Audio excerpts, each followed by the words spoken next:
Good evening, everyone, and welcome to the Metaphysical Hour. I'm Julia Cannon. It's my co-host, Tracy Mahan. Hello. Hey.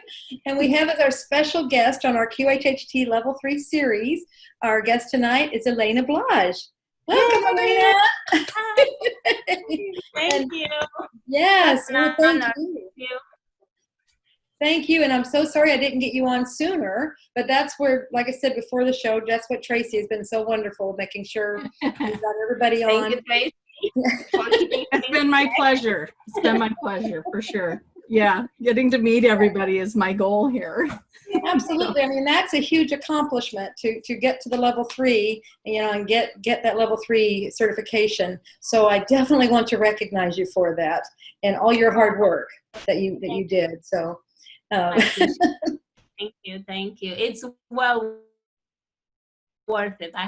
It's just a dream coming true. I don't have the words to express what this QHHT and all my journey and level 3 did to me. It's, oh my God, I'm saved.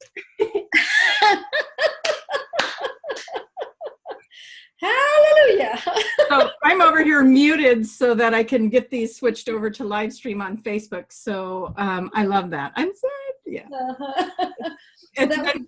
Now I read somewhere on a post that you were the first. Now, where are you from? Is it Romania? Oh, yes, I'm Romanian. I was born in Romania, in Bucharest, Romania. Yeah. So the first QHHT practitioner to make to level 3. Such a big, it's a big accomplishment anyway, but it's always fun to be the first. So congratulations. Now, you don't live in Romania though, right? Yeah. I'm quite honored, to be honest with you. Do I see it like a great accomplishment? Yes and no. I just go with the flow, you guys. I learned not to look at level 3. Everybody's doing great, But for me, I'm gonna talk a little bit about my life. For me, this was the only chance that I got, that life gave me, to go all the way up in a certain job, I would say, or a certain calling, I would say, because life kept me on the sidelines for the longest time until I found the Lord, and then I understood, okay, this is what I'm supposed to do. Let's talk about that, because I want to hear your journey. So let's talk about your whole journey to QHHT, and let's go back as far as you can remember. As far as back, way back. I'm back. Okay. So where does your journey begin, Elena? And would you prefer me to call you Elena or Lily? Funny question. Great question. Because I ask myself all the time, who am I? Am I Elena or am I Lily? Who am I? And this goes back to where I was born, right? My dad and my mom, they didn't really belong at us, right? So my dad wanted to call me Elena. My mom wanted to call me Lily. So on papers, I'm Elena, but then everybody ended up calling me Lily, right? Okay. Anywho, later on in life, I was like, so what's the difference, my higher self, between Elena and Lily? Who am I? Elena is the QHHT practitioner. Elena is the being that offers her heart when it's doing sessions, and not only when it's helping people. Lily is the crazy inner child. So you choose who one on the show, because I can bring them both. Either one is perfect, and how about you choose which one you want to be right now? I just want to choose the inner child one. We'll see. So I was born in Bucharest, Romania, a while back. Not gonna get into that one. And a normal childhood, happy. My parents, they got along, they didn't get along, didn't really affect me much, to be honest with you. I was one of those latchkey kids, so I grew up with the key around my neck. Freedom, loved some parts of schooling, if I were to look at my life from childhood until I was 18, 19, again, I did not feel like I belonged. I was looking around and I felt like a total stranger. I was even looking at my family. I have a younger brother. So I was looking at my mom, my dad, my brother, and I could see this magical trio between them, but I felt like I'm here. I'm not, something wasn't not right, but I didn't fit in, right?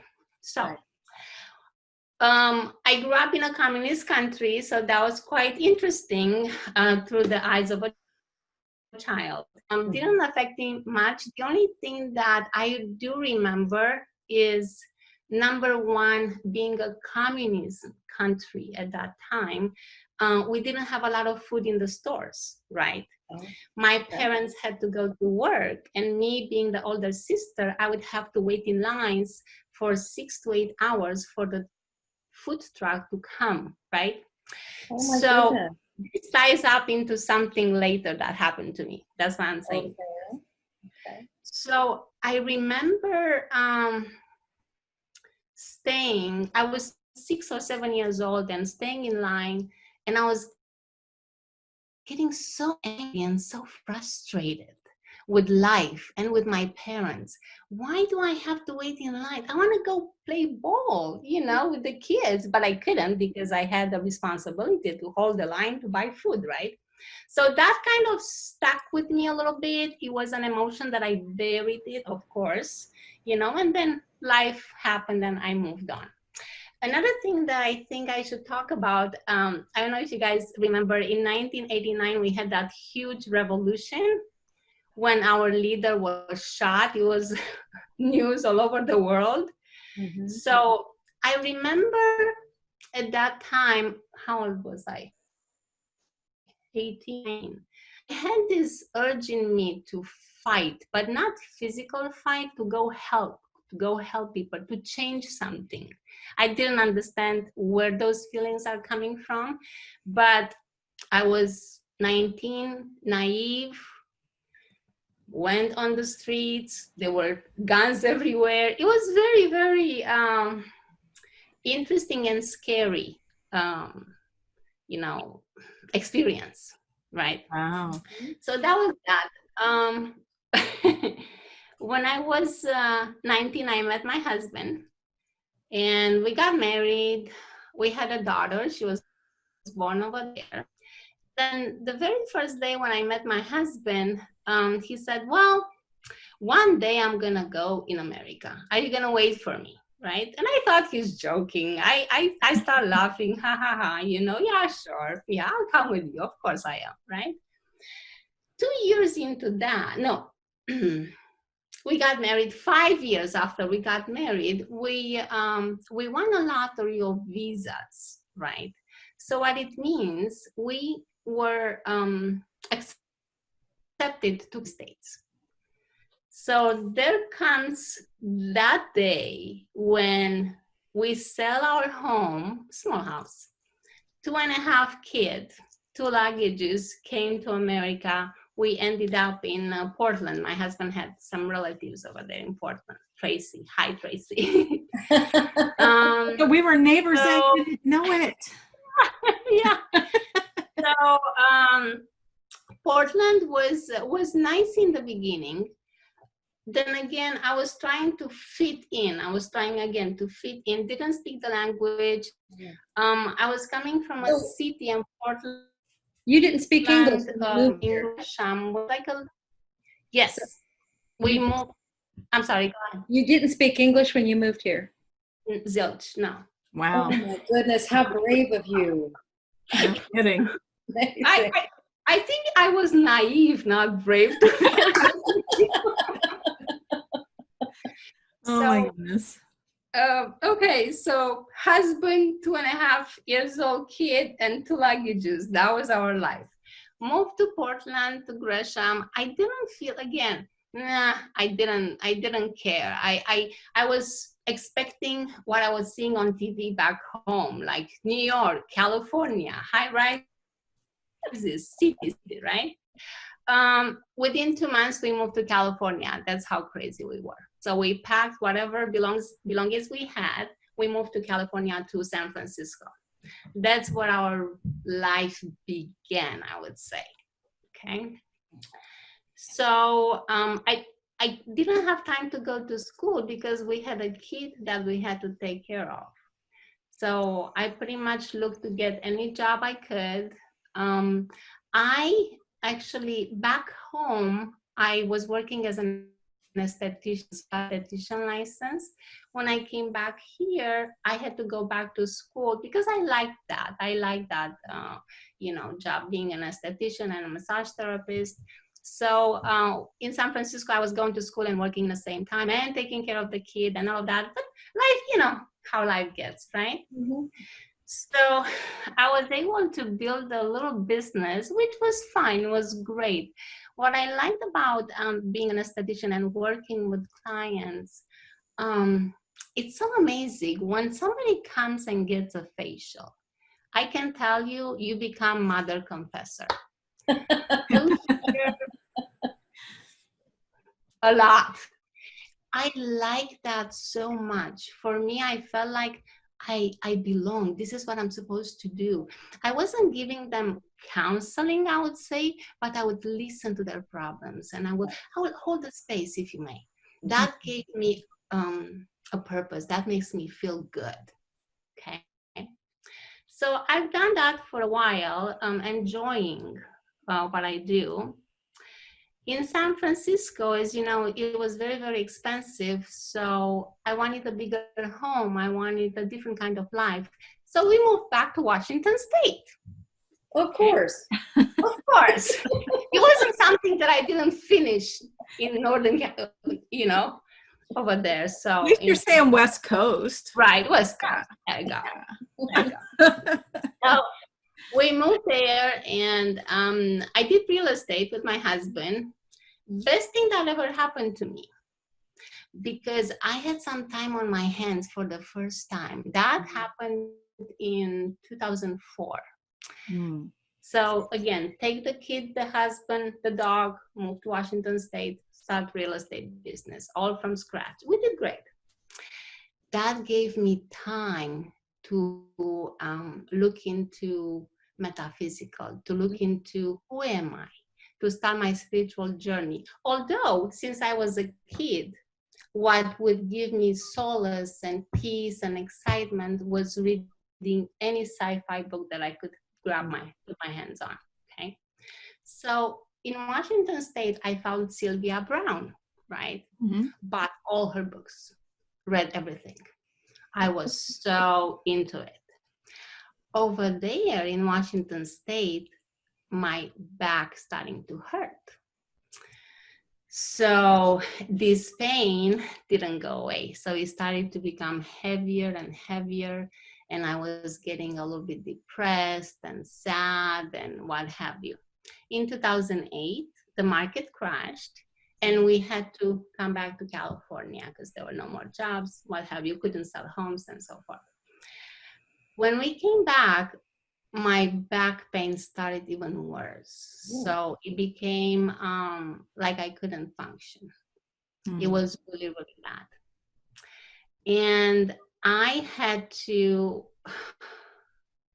find a way to make myself better. So I tried every Western medicine out there. I tried everything. You name it, I tried it, not getting into details. Right. I even had back surgery in 2014. I had back surgery at UCSF. We were back in California. That didn't do much to me either, right? And I said, listen, I had a talk with myself and I said, there is more to this. I had to get to the bottom of this because I need to get myself better. Now, what motivated me to look into what's going on with me? It was the way that I was making my family feel. Mm. I wasn't there. I was absent. I couldn't enjoy life. I was sick all the time. So I was putting this damp energy on everybody. And I didn't think that's fair for them. And I said, I'm going to make myself better. And I asked for help. I said, the universe, God, help me. I need help. Right? Very powerful. Yeah. But it took a long time for me to start asking for help. When I did that, I found a book that was called Divided Mind by Dr. John Sarno. He was a back surgeon from New York. He was talking about psychosomatic issues, which are emotions that we manifest in the body. So for me, that was like the first step, like the light went on, right? And I said, okay, there is more to this, more to this. Right after I was done with his book, I found Dolores on YouTube. That was the end of it, you guys. That was it. Life renewed right there. Yes. Oh my God. Let me tell you. When I found her videos, something came over me. And I know I'm not the only one. I know whoever, listens to Dolores's YouTubes, they're hooked. When I found her, I felt like this is what I'm supposed to do with my life. This is how I'm going to get healed, because at that time I was still in a lot of pain and I was not good. And I knew, I felt it deep inside, I'm going to get healed. This is my way. And I even told my husband, I'm going to go to the class. I'm going to get myself better. And this is what I'm going to do for the rest of my life. Because I felt like with this is my purpose. With this, I can pretty much take off and be the best that I can be. Yeah. In previous jobs, I worked in property management a little bit too. I couldn't always go higher than, a certain limit. It was someone or something that would block me. So I felt for the longest time that Elena's being kept on sidelines in life. I used to tell people, I'm being kept on sidelines. I have this knowledge and I have this power in me, but I don't know how to share it. So that was my life story until I found Dolores. When I found Dolores, I clicked. And at that time, we were living in LA. Okay. So I said, I was looking for a session, to go get a session with someone, right? But it was just happening that within a month and a half, Julia was coming to Burbank. And I said, hey, there you go. That's my, journey right there. So I went to class, and when I got to that class, I felt like those are my people. I belong here. Oh my God, this is what I'm supposed to do. They think the way that I do. I'm not weird anymore. Not anymore. No. You found the hive. Yeah. So I was thinking, I was a little bit bummed because I didn't make it in time to meet Dolores. But then in class, I was listening to Julia, and I was, watching Dolores and listening to Julia teaching us. And in my mind, I was like, I hope she knows how good she is. I hope she knows how much we're learning from her, right? Oh. But I never told you that. So, should we pause here and find out if she knew? Did you know? No, but thank you. That's very sweet. So, after the class, we take turns and we practice on each other, right? So I was assigned with this lady. I blocked her. I didn't want her to give me the session. My ego said, no, no, no, no, no, no. So poor lady, she had to bring me up because I was like, I'm not under, you're not doing anything to me. And she said, just stay there, let me bring you up, because, she knew better, right? After she left my room, I was with this roommate, sweet, sweet girl. They both went to the pool. You know what Elena did? She put herself under because she can do that, right? So I put myself under. Because Elena's obstinate. Yeah. Elena wants to do it her own way. Yeah. There you go. This is going to be good. Uh-huh. So I put myself under. I listened to Dolores' induction. I put myself under. And I felt like I'm being lifted off that bed. And I felt electricity going through me. I was alone in the room. My roommate returns. She sees me laying on the bed and being all blissful and, in joy. And she said, Elena, what are you doing? And then my higher self started talking to her, and she kept saying, oh, we're working on her. She feels so good. She's doing great. She's getting all the healing that she needs. And my sweet roommate, she's like, oh yeah. And she grabbed my questions and everything. Is like, tell me more. What are you doing next? Because I know her life story, right? Okay. So to make a long story short, after the session, during the session, my higher self showed me moments from my childhood where my back pain started. So it was when I was waiting in line for food and I was getting frustrated. I did feel the pain at that time, but I didn't make anything of it. I was a kid, right?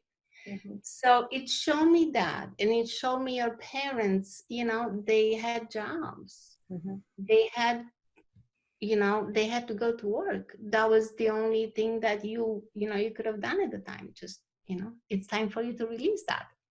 So I did understand. Can I interrupt there for just a second?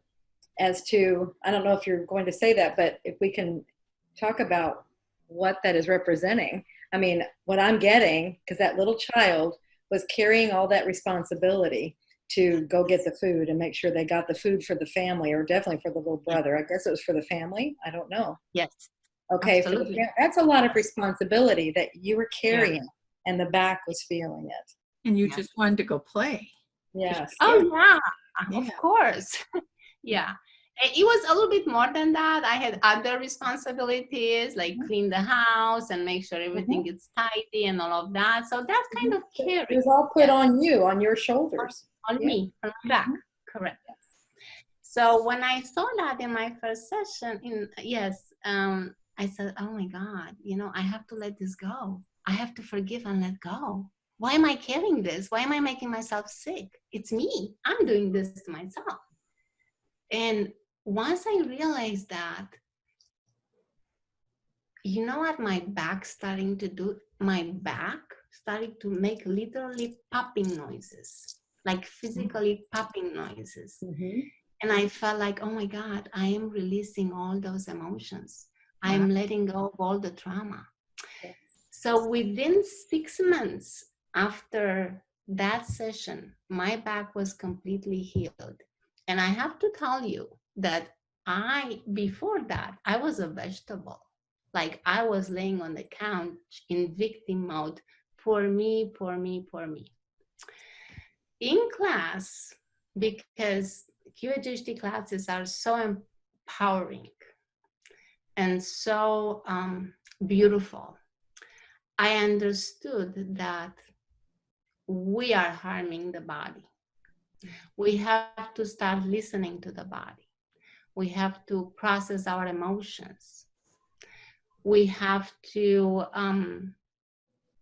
focus on what's important in life. Focus on, love. Focus on seeing a glass half full instead of seeing it half empty. So look at the positive of things, because we are creators. Mm-hmm. Understanding that, my life started to change from that point on into becoming better. So on a physical level, I was getting stronger and I was getting healthier. On a mental level, I was waking up like really, really fast. And I started to really meditate and to, learn as much as I can about QHHT and do my homework, right? So one day, I wanted to understand more about emotions. Who are we? What are we doing here on earth, right? Although reading Dolores' books and all of that, but I had to feel it. I had to get it on my own. So I start meditating and ask my higher self, can you please tell me a little bit more about emotions, right? Mhm. And then this is what came true. You know that experiment of Dr. Emoto with the jar of rice, where you write love and you write hate on it, right? Yes. Mhm. Okay, so my higher self showed me those two jars. And I said, okay, great. Yeah, I know this. Of course, Elena knows everything, right? It's like, no, you don't. Let me explain it to you. So, Well, in truth, though, we do know everything, Mhm. or we're connected to it, right? So right? give yourself a little credit there. Yeah, but I just had to remember because, Yeah. so I said, okay, but I know everything is alive and everything has a consciousness, but rice doesn't have a consciousness. The rice doesn't know what to read the label on that jar, if it's love or it's hate. And my higher self said, no, this is not how it's working. When you're writing the word love, you're feeling the emotion. You're projecting the emotion, that energy into that jar. When you're writing hate, doing the same thing. So the rice is reacting to that emotion. What do you think your body does? It's reacting to the emotions that you're bringing into the body. That's what it clicked. It's like, now I understand. Yes. Now I understand. So powerful, makes so much sense. Mm-hmm. Yeah. But I needed that because Mhm. my stubborn mind, no. So from that point, I kind of realized, oh my God, this is powerful and this is working. I have to move on with QHHT and be the best that I can be. Why? Because I believe in it. For me, the belief system is huge. If I believe in something, then I can deliver. If I don't, it's not gonna work, right? Mm-hmm. So feeling how I got healed in the class, I said, oh my God, I can help people heal themselves. I can help people realize that they are doing this to themselves. Mm-hmm. And I can help empower them to get there and to understand what they are doing to their body. Okay. So that's when I started. I took my level 1, came home and started to do my 10 free sessions, and it's funny, you think you don't get clients, but they show up. They show up. I was in a new location in LA, didn't really know anybody, but I was talking to people, to my neighbors, friends, whomever. They showed up so fast. So after that, I was like, oh my God, this is working great. I always say, I have this saying, paying for the QHHT school for me was such a small price to pay for what I got in return, to be honest with you. Going to QHHT classes, it actually feels like a retreat. It doesn't feel like you're going to school. Yeah. Right? You can't wait for the next day. Right. And when it's over, everybody's crying. Like, oh my God, I can just stay here in this beautiful. And then they say, yeah, we're all like in mascara raccoon looking Right. mode. And then they go, okay, let's do a group picture. Yeah. Right? Right. Yeah. It's an emotional time to end the class. It really is. It is. It's just because I think a lot of us that feel like we don't belong, volunteers, right? When you go there, you make friends, you make connections, you feel like home again. There is something that was missing, at least in my heart, for the longest time, all my life. And it was the first time when I went to class, I said, oh my God, I belong here. This is me. This is really me, right? So now in 2016, in June, I went to level 2 in Eureka Springs, talking about retreat. That was so beautiful, so beautiful. Let me tell you, nobody could sleep because of the energy of that place is insanely beautiful. Yeah. And all of the crystals. yes, yes. So I actually came with my crystals combined with QHHT is really powerful. It really is. Yeah. Yeah. It's crazy up there when you held the class in Eureka Springs. Yeah, yeah. Oh, such a magical place. I remember the hotel had this deck that was facing the forest. And since nobody could sleep, some of us would just go there and do yoga in the morning and meditate long before the classes would start. So yeah. But it was very magical, very very beautiful.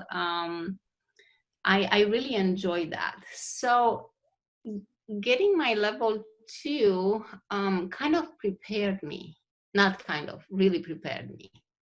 And it made me feel more comfortable and more, you know, open to move along, to be the best that I can be again, you know. I had more skills. So came back home, start practicing full time. I said, this is what I'm going to do for the rest of my life. And the clients will show up because I was focusing my energy into QHHT. That, for me, that was it. That was it. Now, in 2018, in November, I wanted to go to level 3 already. I'm like, I need to do this. This is me. I need to go all the way, right? In November 2018, it was a beautiful class in Hawaii, right? That I wanted. I did not feel it. Like, something is holding me down. I can't, no. And it was so close to me because I'm in San Diego. It's like 3 hours away. Cheap, right? Would have been much easier than where you went. Yeah, right? Yeah. That's hilarious. And but I didn't feel it, and I had to follow my gut feeling, right? Thank God that I did, because a month and a half after November, my dog passed away, right, in December. And it was Bijan Frise, 15 years old, my little light worker. You know, she would just assist me in all my sessions, cuddle with clients, you know, very, very sweet. When I lost her, I kind of like, you know, went down the rabbit hole there. But before that, I enrolled in class in Australia in February. I enrolled in that one, right? But when she passed away, I was so sad and so depressed, you know, that I wanted to cancel the class in Australia. To be honest with you, I said, no, I can't do it. I can't do it. But then it was this little voice like, you have to go do it. You have to go do it, right? So from December to January, all the way to the end of January, I didn't do sessions because I couldn't. And I know on February 17, I was supposed to be in class. I had no session lined up. I didn't know what I'm going to do, but I trusted the universe. It's going to happen. It's going to happen, right? So I started working a little bit, but no sessions were good enough in my eyes. I wasn't good enough. The client sessions were fine. And what you're saying is because you submit a video recording of a session, so that's what you were needing to. Right. Thank you. Yes, I had no session to bring. I called a friend, not a client, who became my friend, and I said, "Hey, listen, Suzette is her name, sweet soul. I need you to come and, you know, let me give you a session because I need to bring a recording to the class." And she did. It was good. In my eyes, was good, right? So we came to Australia, right? Me and my husband. We came to class, and something happened over there in that class. First of all, I needed to come to Australia because the class was being held in February 17th. That was when it started. That's my birthday. And I said, you know what? That's not the sign. I need to go there because I know on my birthday magic is happening. I'm going there, right? Birthday magic. But, yeah. But, you know, to be honest with you, I didn't come with any expectations. So I kind of prepped myself. You're going to go there. You're going to have fun. You're going to learn as much as you can. And then you're going to come back and be the best and, perfect it. I felt like, okay, I know I'm not there yet. I know, right? So having that talk with my ego, you do not get upset if it doesn't happen. It's okay. You'll get it, okay? It made my life so much easier, and it was so joyful. That whole experience was magical. Just because I dropped the ego. Yeah. That is a really big part of it. Just keep it over here, and then just like, I love that whole approach. Drop the ego, no expectations, just be wide open, and it will flow. Because any obstacles, any issues you have there will be directly from the ego. Of course. Yeah. So I kind of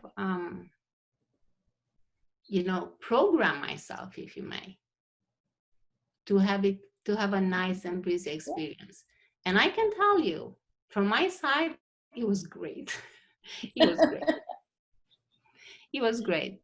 I came home with so much knowledge, and I knew exactly what I had to do. I knew it's not going to be a short road. I knew it's not going to be an easy road, but I said, I'm doing it. I know I'm doing this, Yeah. Because you're going down the road anyway. Yeah. Why not? Right? Why not? Mm-hmm. So I have learned not to put any pressure on myself. And I said, I kept on submitting sessions, right? And I said, well, if it's not this one, it's going to be the next one. It's not this one, it's going to be the next one. But it will happen because I have started the process. It will happen, right? Yes. And it did. Thank you. You're very welcome. And you did a fantastic job. And that's the whole thing. I think that, once you enter into that program, you are in that program until you get through. Mm-hmm. It's not like, oh, I didn't get through right now, so that's it, out the door. No, it's a process. It's another journey. That takes you onto that. And but you will get through it unless you quit. Right. Exactly. Mm-hmm. Right. I just want to say, Lily, you have a little bit of a fan club going on in the chat. Let's hear from them. Yeah, we've got thank you, guys. Suzanne Spooner's in there saying, "Sweet Lily." Yes. Hi. Oh my. Thank you, Christian, great job. We've got, there was one more that was, if I can find it again, Isabella. Lily is a wonderful person. I mean, come on, you've got this fan club. That's just one page. I've got it going on in 2 pages. Nice. You got quite a bit of support coming in here. Somebody's putting emoji things up there that are moving and making my eyes go crazy. There's a lot of comments going on. So again, that's my job. I redirect you over to these pages after the show. Come check it out because you got a lot of support going on, and people are really excited to. I think a lot of them. It looks like a lot of them are supporting you. A lot of the other QHHT practitioners are in the chat and showing up for you. So just go over there and check that all out later because it's really fun to read through that and see what everybody's saying. Now, that being said, if you're listening and you want Lily or Elena, Lily, whichever one you're talking to, the inner child or the level 3 practitioner, leave a comment for her and let her know how you feel about that journey she just talked about. Yes, because she's going to go read them. Yeah, she's going to go read them. We're gonna make sure of that. Definitely. Yeah. So yeah, fantastic. And then, so now, since you have attained your level 3 level, how has your life been? What's been going on? Did your journey just stop right there? No, it grew.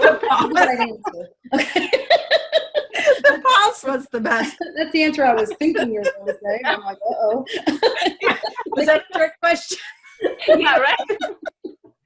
Oh, no. My journey, I'll tell you, you know what I felt? I felt comfort, and I felt confidence, and I felt empowered. Nice. And I felt like now I really have those skills to help the person in front of me.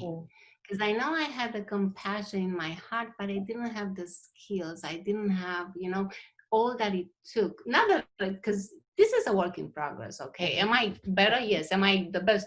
Absolutely not. I'm still making tons of mistakes, let me tell you, okay? Because That's how it is. That's how it is. You never get to that perfected state. It will never happen, so don't even try for it. Yeah. It's just always a journey of getting better. Yeah. I'm going to insert, though, that it is actually perfect for whoever you're working with. It always comes out perfectly. Absolutely. So maybe you don't see it as perfect, but you know what? You are facilitating something so much bigger than us, and their higher self comes in, and you're just there holding the space, like you had said earlier, holding space as the esthetician. You're holding space, and this big thing is happening that you don't even realize. They go home and so much more is going on. So it is perfect. Yeah, I'm glad you said that. Stacy, where did Stacy come from? I don't know. Is there a Stacy in that group? Well, Elena gets 2 names. So okay, so Stacy and Stacy. Okay, so is Stacy your inner child? Maybe it is. I'm looking for a Stacy now. Yeah, there's a Stacy. Anyone claim that? I'm not seeing it just yet, but there could be a Stacy listening. Anyway, I'm glad you put that in there, because every session is perfect for that person. Absolutely so. But it's when we look for perfection, it's like those are expectations sitting there again. So you are so good at just not letting expectations go, and that's the best way, client and practitioner, to go into a session. Yeah, it's just no expectation. Whatever happens is exactly right for that client. As long as you are doing the very best you can do, you're always in compassion. And it's so very true, because this is what I tell the clients in the interview right before we begin the session. Please trust, because I'm not driving this train. Your higher self, your subconscious mind, is the driving force here. So I'm just tagging along for the ride, and I'm just helping you expand that state of consciousness to bring you that knowledge that you need to get today. So the more relaxed we are, the better the journey. So what I also have learned is to just go in the journey with each client, be relaxed, and see what's going to happen, because you never know. You never know. Each session is so different from the others. So just allowing whatever's meant to happen, it makes our job so much easier, because there is trust. And when there is trust, there is flow. Yeah. Beautifully said. So beautifully said. Yes. That was not me. That was something about me. And you were letting it flow, and that came out magically. Absolutely. Yeah. Yes. Well, I don't know if you're watching time, but our time is really going by quickly. So I want to get in some experiences you've had within sessions. Maybe we can talk about maybe some of your favorite sessions or healing sessions. I always love to hear about healing sessions, but just anything, whatever comes to mind that you would love to share. I actually have a few pages here, but okay, then we need to get on it. She holds a book up. I have a couple.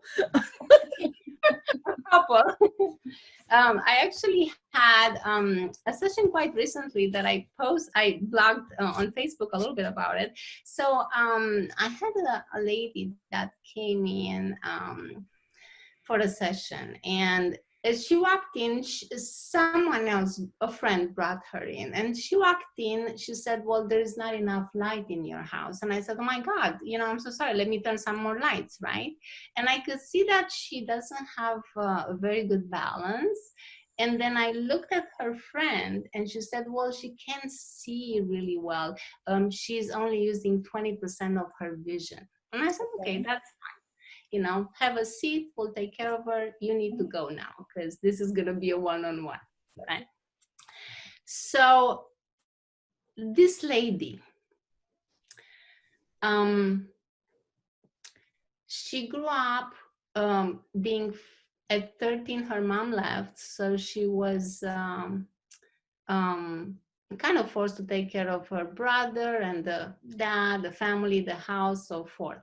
She was born with a fogginess around her eyes, like she couldn't see. She was telling me that I couldn't see the board in school, and the teacher would not believe me until one day when I took my binoculars from home and I put them on so I can see the table, right? The board. Right. And she said, well, I was always like, I couldn't see too far. I couldn't see, everything was very foggy, right?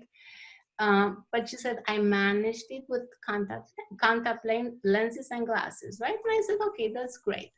Now she got married, she had a baby, she divorced, single. Her daughter left for college 4 years ago, I would say. Since her daughter left, her vision got very, very bad to the point that now she couldn't function.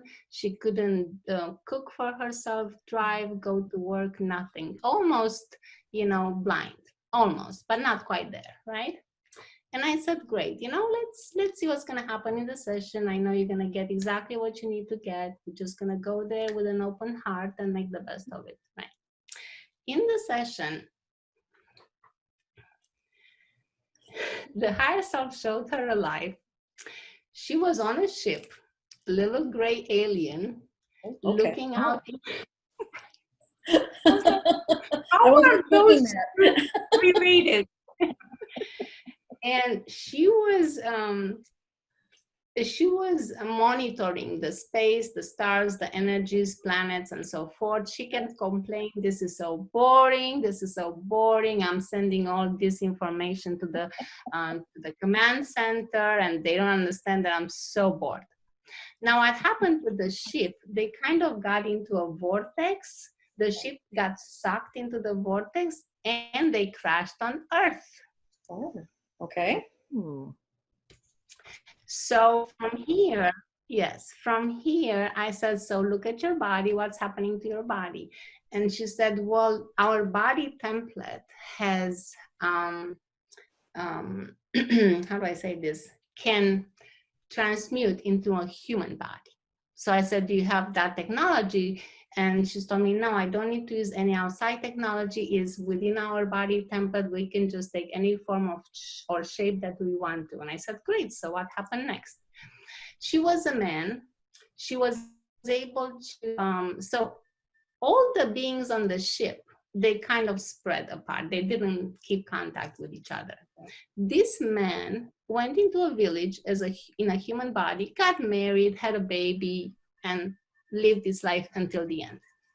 Now I asked the higher self, so why did you show her that life? Because in my mind, what is this having to do with her eyesight, right? Right. And the higher self said, well, she needs to adapt.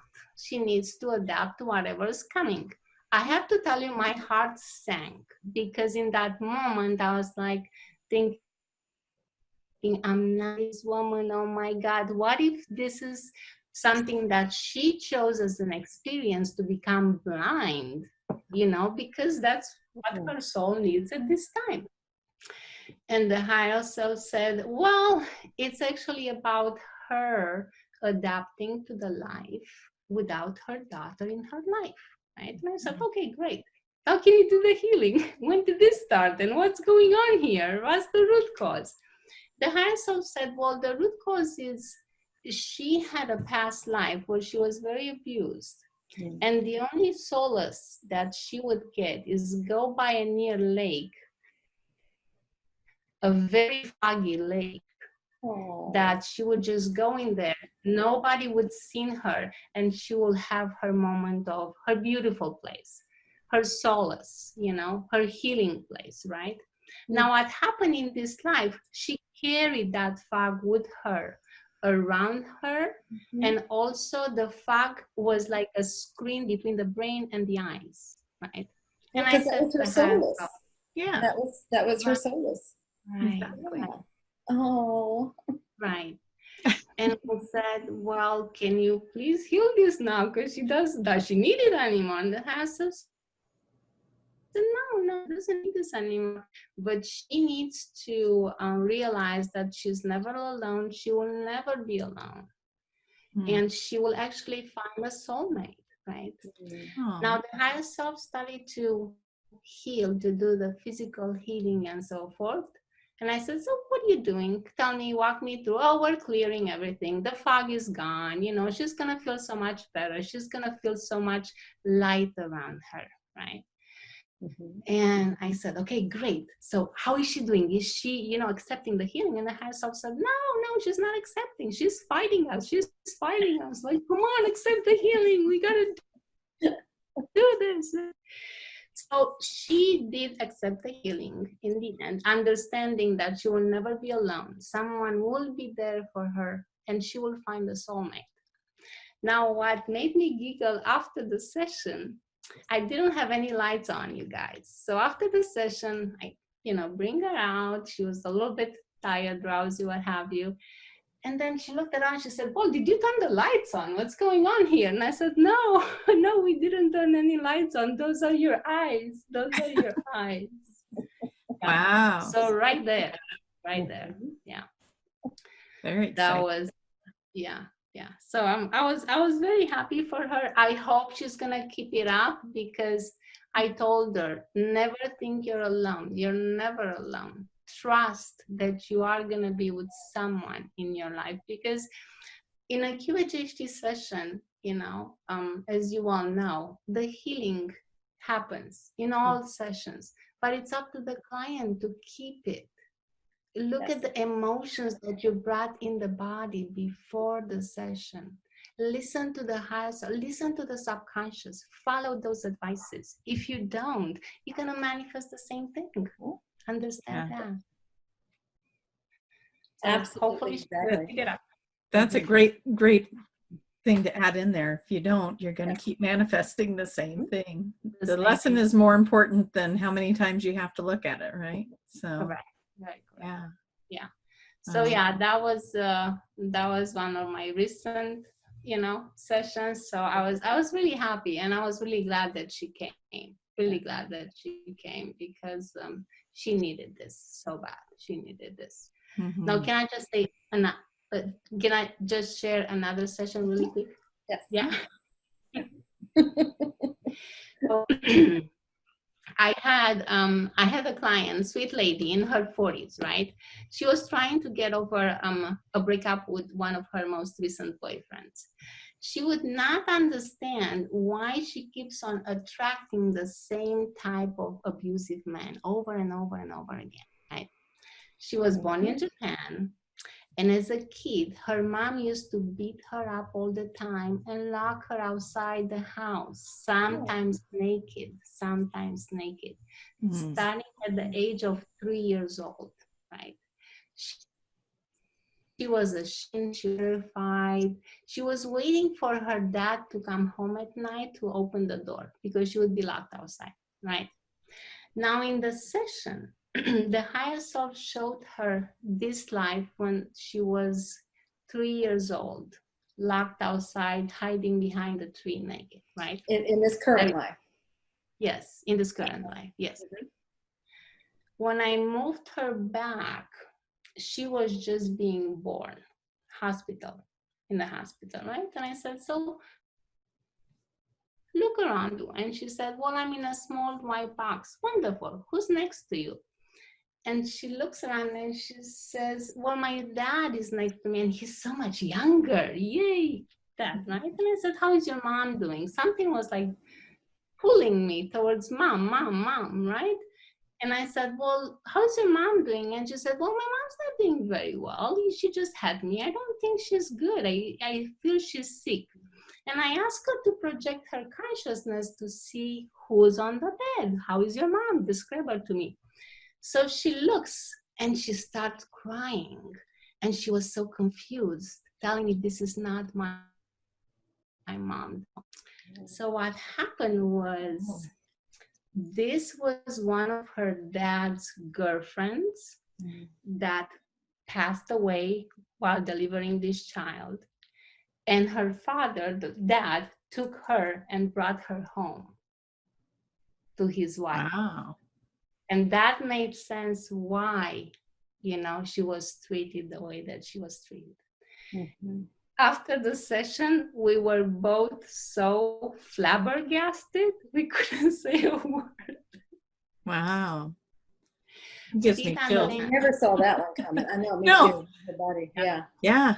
Oh my gosh. That's crazy. But So, yeah. And it makes so much sense. Oh my right? God. Yeah, of course. So, but she was supposed to see that. So that's what I'm saying. You never know what you get in those sessions, because the higher self has that different perspective, that higher perspective of things that our little mind cannot understand that. That's why when you go have a QHHT session, if you're a client, just go trust in your higher power, because they know what you need to get today. Trust on that. That's how magic happens, with trust and faith and no expectations. So this was mind-blowing. That one is. Yeah, Well, they both were. You get the little gray alien that morphs into the human body. You get this. Those were great stories. Absolutely. That is wonderful. Before we run out of time, can you tell people how they can find you, Elena, if they want to get in touch with you? Yes. I am in San Diego. My website is www.QHHTelenablaj.com. I'm here. My heart is open. Come and see me. I love to hear from you. And this is an amazing journey. QHHT, it's something that I don't have the words to describe it. It's magical, it's powerful, it's gentle. It won't give you more than you can handle ever, because I have clients calling me like, I'm so afraid to do this. What are you talking about? This is so easy to do. Nothing to be afraid of. Right. Yeah, because again, we have the divine guidance here. We're just, tagging along for the ride. Yeah. Right. So gorgeous. So gorgeous. Okay. Don's telling me we don't have a time limit, so we can share a couple more stories if you want to. I just wanted to get that in case we did. What I'm talking about. Okay, Elena, it's your show. Go for it. Yeah, good. Get comfortable. I'm gonna read this one. Okay, so you got like cracking knuckles and ready. This one's very, very nice. This is a very sweet story. So this man, we're gonna call him Sal. This man comes from out of town, right? And he was born in San Diego, but he lived in Arizona. I can say Arizona. He comes to me because he felt a connection, right? And I feel so honored when people do that, to be honest with you. It's like, are you willing to travel like 6 to 8 hours to see me? Get someone closer. No, it's you, because I feel like I trust you. Okay, thank you. He comes in and he divorced his wife 2 years ago. They met when they were 19, and he thought there's twin soulmates, what have you, right? But she had to break the marriage. She wasn't happy anymore, and he broke his heart. That broke his heart. He was crushed, right? And he said, I need for you to help me to heal my heart. And I said, well, I'm just going to guide you and see what the higher self will, bring forth.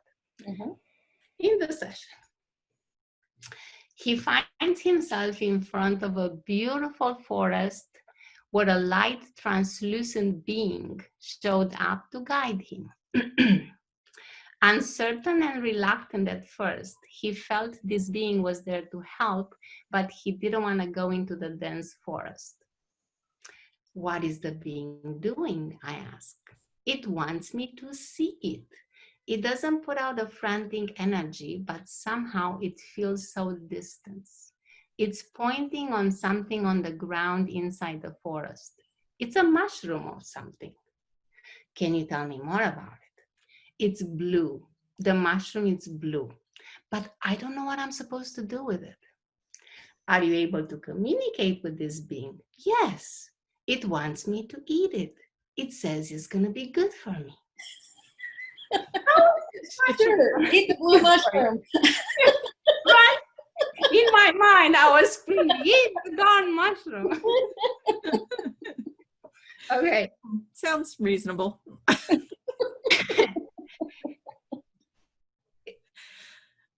And I said, how is this mushroom going to be good for you?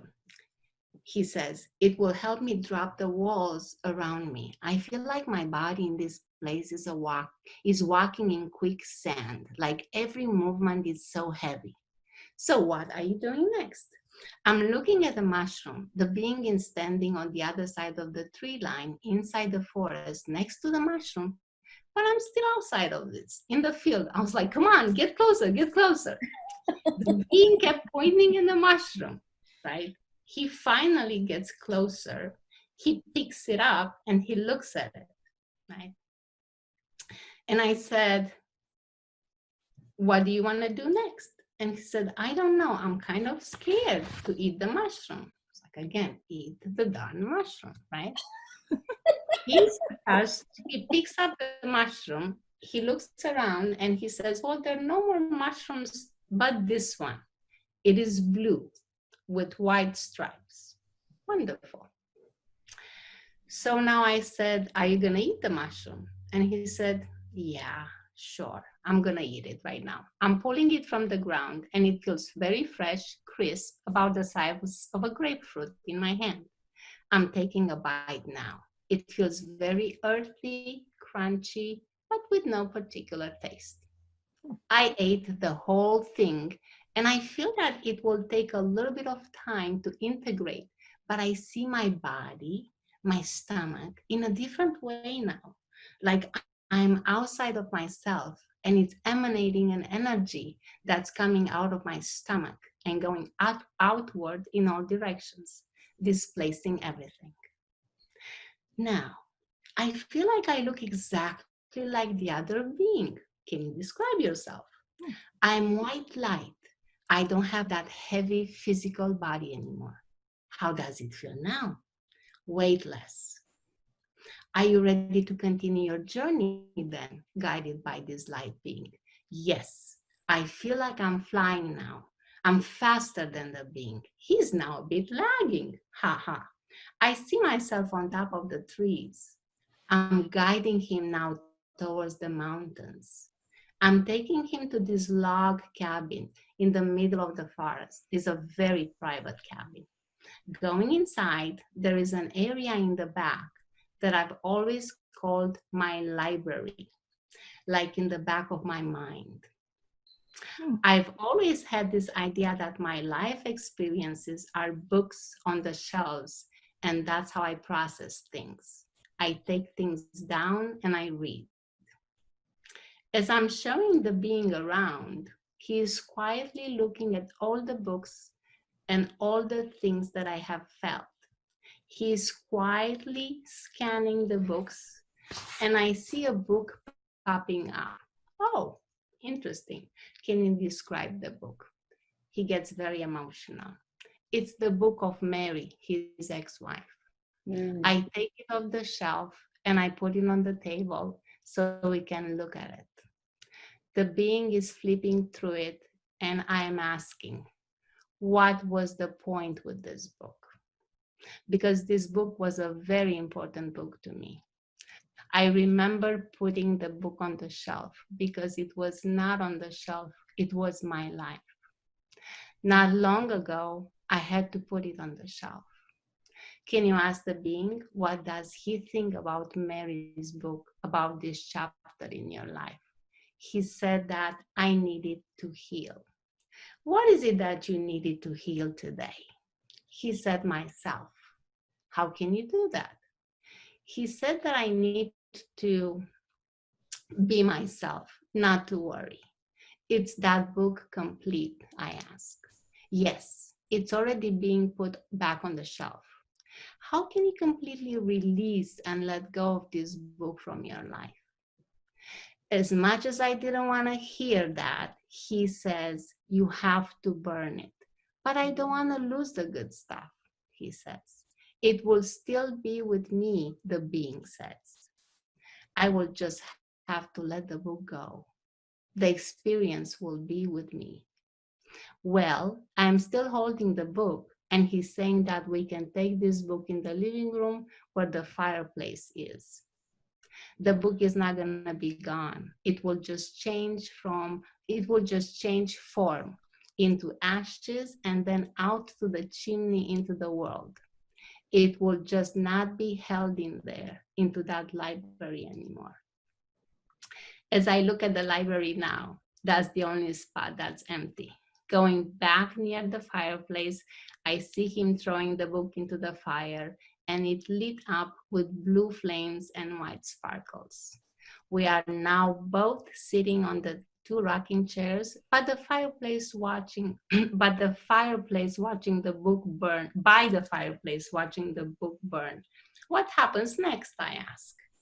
He stood up from his chair and sat down onto mine. So the being stood up from his chair and sat up where he was. Okay. We just became one. I don't really understand what's going on, but I feel a little bit bigger. Wow. That kind of made me want to cry a little. Yeah. And the end to the It's story. so hard to let that go. Yeah. What a neat story. The end to the story. Yeah. So the higher self told him, when I called him the higher self, he said, well, you have to leave that old energy from Arizona behind, because your home, your thoughts are like wallpaper all around you. You're breathing that energy of sorrow, of grief. You need to move out. So he did. Yeah. He came back to San Diego, and last month he actually just sent me an email saying that I'm here and I just met someone wonderful and I just want to thank you. Wow. Yeah. So beautiful. That's what I was thinking. Was like, so as long as that book was in there, it was him holding on to it, and that's Yes. that was so wow. Huge metaphorical image going on there. Right. But yeah, you could feel the pain of him having to put that in the fireplace. Yeah, and in my mind, I was screaming, burn the darn book, burn the book. You're holding the flame under it, going, burn it. Yeah, burn the book. Wow. Eat the mushroom. Eat the mushroom. Any of you guys want to find that blue mushroom with white stripes? Yeah. Huh? Yeah. Let's eat the mushroom. Right? Yeah. But it's interesting how the wisdom of the higher self is so amazing. It's showing to the client in a way that it helps them understand the message that is trying to refer. So I usually say, QHHT is really customized per each client needs. It's not going to give you more than you can handle ever. Okay, the audience wants a piece of that mushroom too, just saying. I'm with you guys. Yeah. No, you're absolutely right. They never give you more, and they give you exactly what you need, which is what you said earlier. They give you exactly what you need for right now in your life. Exactly. And the interesting part is, the more a client listens to the session, especially the high health part, the more healing, the more information, the more knowledge is coming to you. It's I call the session like a time release peel, really, because whenever you go back, you're hearing something different, something that you didn't hear the first time. Right, and you're put back in that same frequency that you were in at that time. You will always go back to that, and that's where all that was happening. So, yes, you were trying to say something, Tracy? I was. Well, I interrupted something. Sorry. I was probably agreeing with your wisdom in there somewhere. Okay. One more? Can I do one more? Yeah. Yeah? Is that okay? One more. Do we need tissue for this one? Huh? I'm sorry? Do I need tissue for this one? No, this one is a little bit relevant to what's going on right now in the world. Wonderful. Oh, yeah, we want this. Yeah. It's not too deep, but I think it's good. Good, good. Okay. And thank you for giving me the time to share my stories. I appreciate They're it. good stories. Oh, Yeah. thank you. They're fantastic. Yes. Yeah. I call this one an angel's mission. So my client, Angela, is experiencing herself as an angel that has a counterpart here on earth. Her mission is to spread knowledge for the times ahead. Can you tell me a little bit more about your mission? I'm here to spread knowledge. The old systems will collapse. It is changing now. Those with eyes to see and ears to hear will understand and recognize. She is so strong now that hearing, seeing, and feeling things will act as triggers to reawaken their own higher self. And from there, it's their own soul purpose to dig deeper. It's all out there for us. We just need to tune in. How can one tune in? We need to shed the layers of programming that we have built in our system. It can be done. It's more challenging for others because they choose those challenges. It's for our soul growth, so we need to trust the process. Dolores Cannon was right when she said, do not live in fear. Fear is holding everyone back. We need to take away the fear by trusting in love and find the inner guidance, because that's the only place it will come from. Nobody will bring it for you. It's all within ourselves. We just need to step back into it. And once again, we'll bring it forth. When you bring it forth, it will expand. The new earth is ready for us. It's great, magnificent world that's right around the corner. It seems it's pretty close now. Yes, it is close.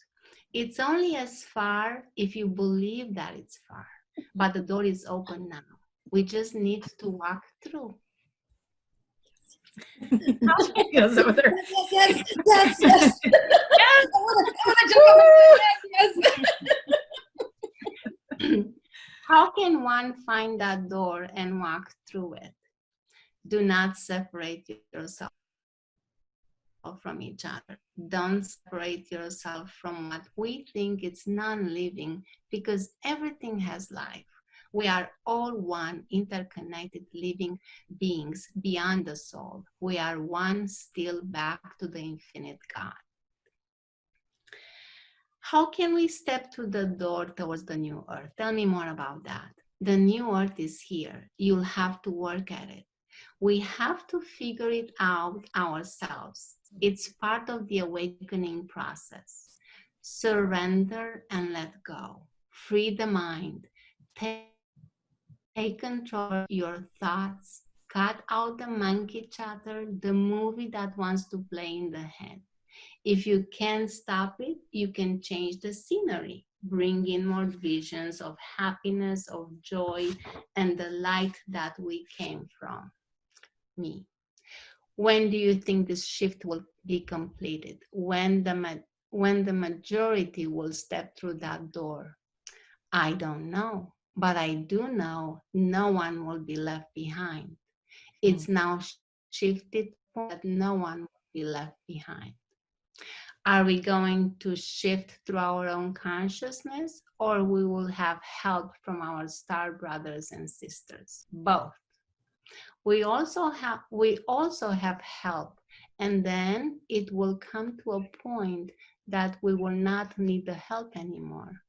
Earth will be a place of balance and high vibrations, and will become an interdimensional place that beings from other planets will visit, stay if they want to, or come and go as they please.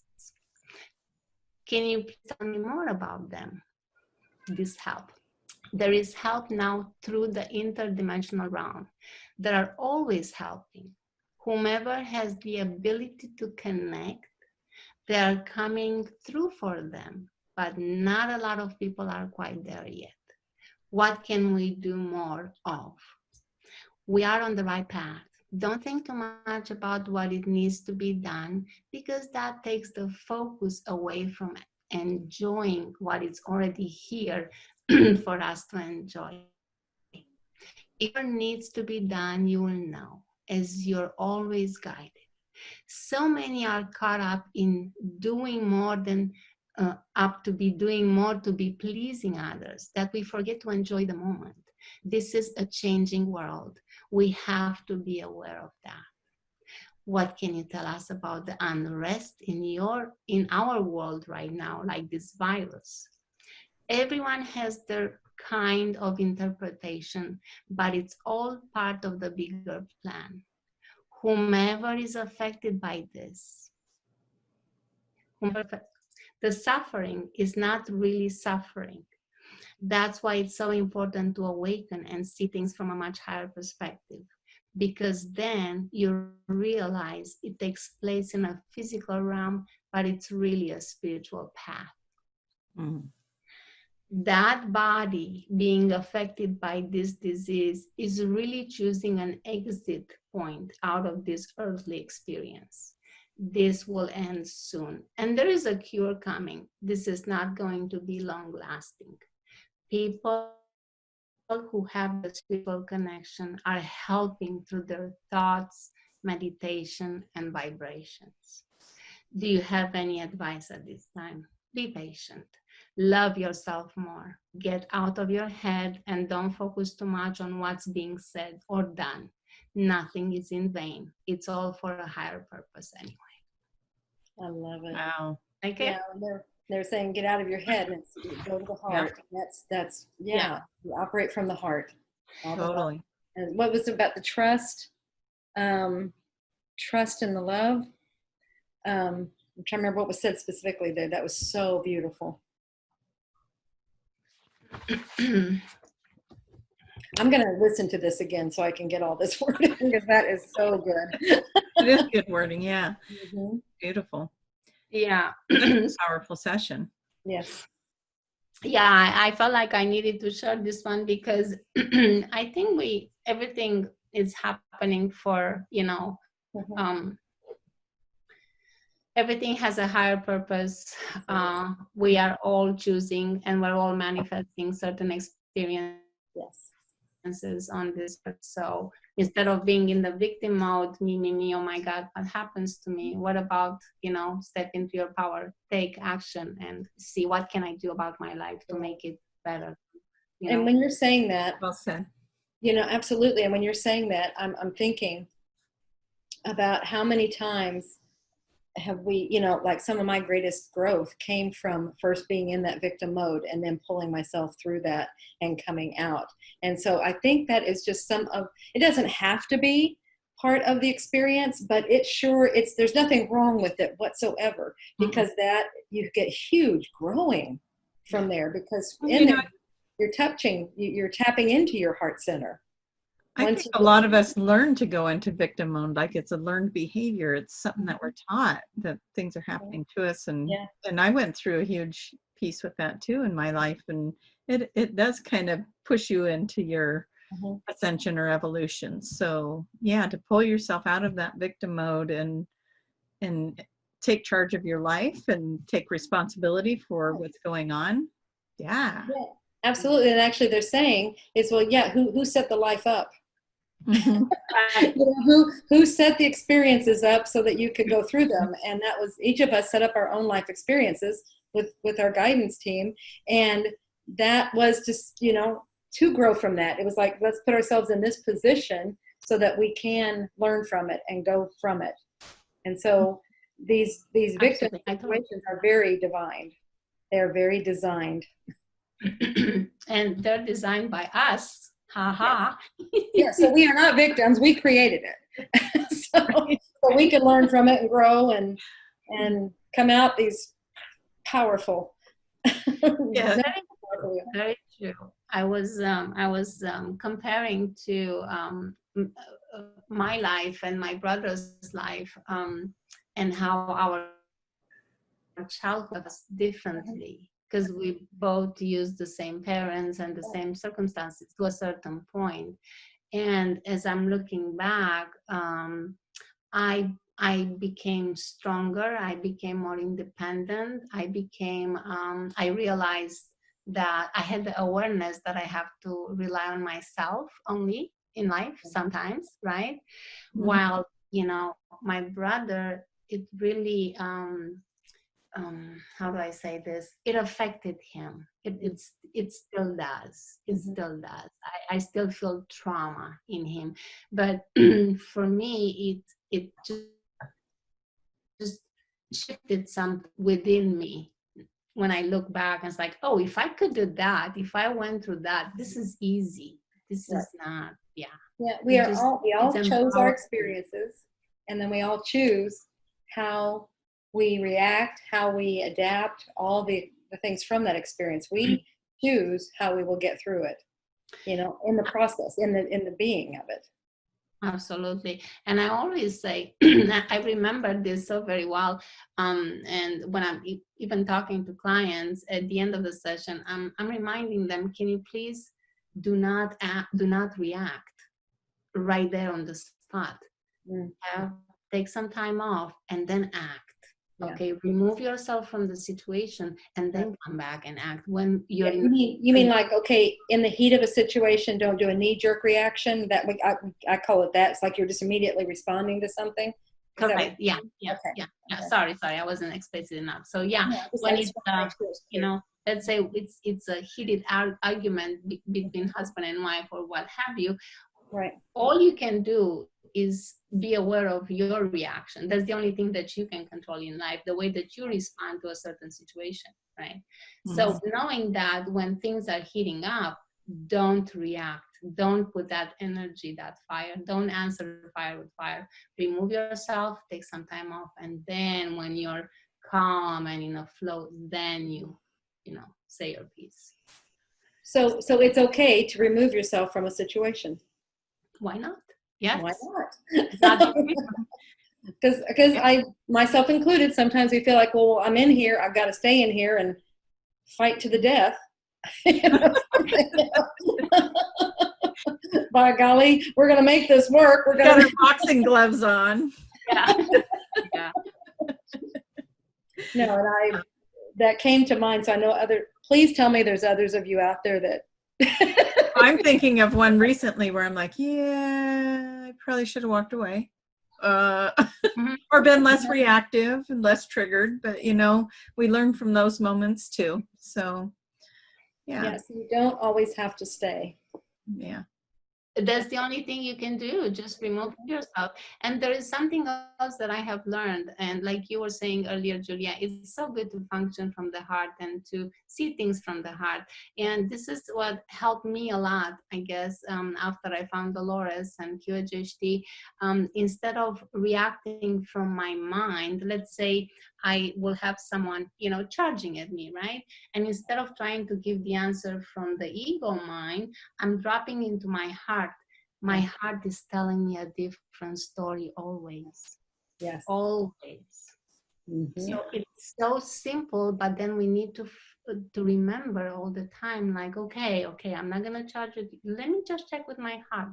And my heart will say, well, maybe she's had a hard day. Or she's just projecting her pain. Just let it be, right? Mm-hmm. Yeah. So it's so beautiful because the heart will see it from different perspectives. Where the head is just, you're coming from yours, and you're just taking it at face value. But the heart, and I like that because I never really considered it being the heart. I just was always like, I see things from different angles, but I think that's what it is. It's just you're looking at things from everyone's different perspective. Yeah. And that is very, very helpful if you can. Right. It's confusing sometimes because then the head really doesn't know what to do. It's like, I try to make sense of this whole thing. But it's such a powerful tool. And I do want to say, I kind of bounce around. I have 2 chats that I'm watching. So forgive me for you guys that are commenting on the current subject that we're talking about, and I'm not getting to it, but there's a lot of people in here that this is really a meaningful conversation. Wonderful. So keep going and keep talking about it, because I think it's helpful to a lot of people and helping them. That must have been why it came through that way, because it's like there's a lot of people that feel like they have to stay, and you don't. And that was so important that you said that. Step away, remove yourself from the situation, and then if you go back, you have a different composure. You know, but definitely look at it from a different perspective. But I think that's the healthiest thing that you can do, is just remove yourself from the situation. Yeah. Right. Tracy and I have talked about this so many times. It's like different ways of loving yourself and showing love for yourself. And that would be one of the ways. Don't put yourself in these situations or allow yourself to stay in these situations that are not healthy. Well, and think about this too. A lot of people grew up in households where the parents were fighting or arguing, or, you see that interaction, whether it's with a boss or with a spouse or whatever. And it becomes this learned behavior. It becomes this pattern. And then you go into your life and you're having those same kind of reactions because that's the way you see it. I know I had a session one time where it was the person had just gotten married and the whole marriage went to pot, and here they had this great relationship, and then they got married and it went to pot. And it turned out that it was because they saw in their childhood that when their parents are married and they're arguing all the time. So something switched when they got married that meant, oh, now we fight. And so that had to get cleared. So, it's good to look at what did you see growing up, or what were the patterns, and how is this being mirrored, and is it true? Is it real? Can you change it? Is that a truth? Is that a learned behavior? So these are really cool discussions that can really empower people if they just step back, like you're saying, pull yourself out of the situation.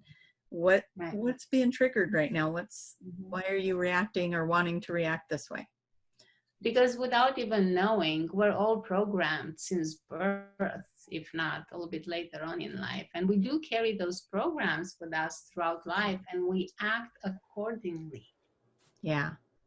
So I think awareness, being aware of the way you react, is the first step in changing. Yes. Yeah, because you like you're saying, it's like you're saying, that way you're reacting. Look at that, because if you're having a reaction to something, that's telling something on yourself. It's like, okay, there's something I need to look at. Like you say, it's awareness in yourself of what you need. That's why that person is there, that situation is there, is to create that reaction so you will look at yourself. Right.